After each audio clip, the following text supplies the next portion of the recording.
Hi, this is Dr. Vimbi Bindra. I am a gynecologist and a laparoscopic surgeon at Apollo Health City, Hyderabad. Today we will be talking about bleeding in pregnancy, or we can say bleeding in early pregnancy, which is very common and many women experience this kind of bleeding, and it also results in a lot of anxiety and a panic state. 1 in 4 women can complain of bleeding during pregnancy. Now in early pregnancy, why it happens is because of the implantation. When the baby is being formed, there is a structure which attaches it to the mother, is the cord and the placenta. The placental implantation process can lead to implantation bleeding, which can be experienced as a spotting or brownish discharge by women. But also we have to be careful that this bleeding can be a sign of early miscarriage too. So this bleeding which happens in the first trimester, as I said, 1 in 4 women can have this kind of bleeding, and out of these 25% of women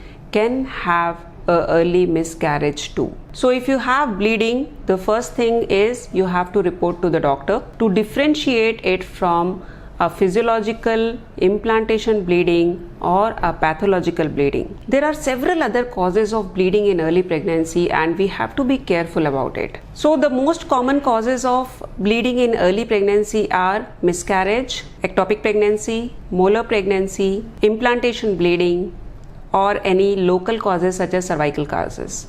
So if you have bleeding, we first have to rule out ectopic, and ultrasound can help us in ruling out the other causes of bleeding in early pregnancy. Sometimes when we do a scan, there can be a presence of a small blood clot under the placenta that is called as subchorionic hemorrhage, and this also happens during the implantation process. Now subchorionic hemorrhage, if it is too big, can lead to miscarriage in some cases.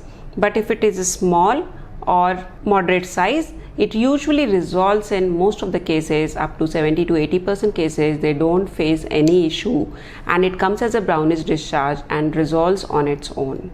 So if you experience any kind of bleeding in early pregnancy, do not panic, report to the doctor to rule out whether it is physiological or any cause is there associated. So immediately visit your doctor in case you get any kind of bleeding or spotting in early pregnancy, and be safe. Thank you.